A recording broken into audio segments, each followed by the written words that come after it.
año pasado, pero porque siempre viene bien recordar las posiciones de ballet. Harto espacio a Mercedes.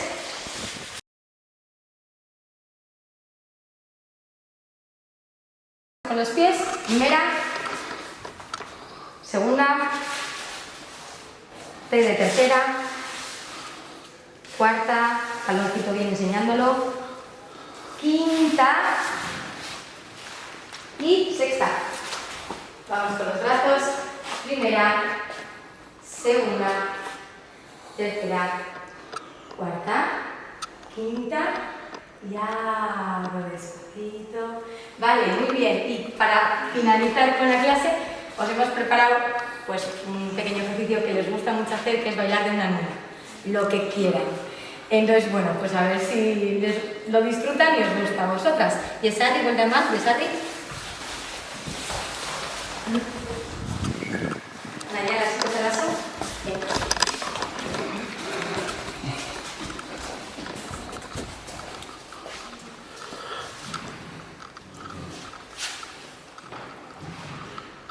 Tres.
también hace una cosita que les gusta mucho, eso dicen, así que vamos a hacer muy rápidamente. Digamos para allá, por favor. Del amigo.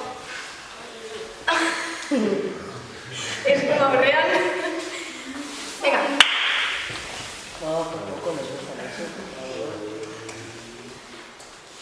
Podéis aplaudir y así les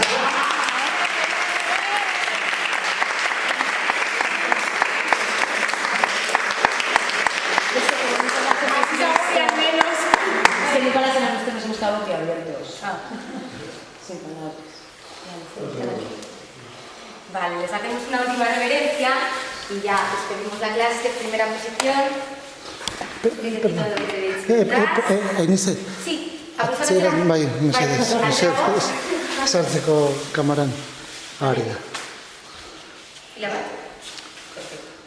Y eskumatzean, reverencia, eskerratzean, reverencia, eskerrik asko, etortzea.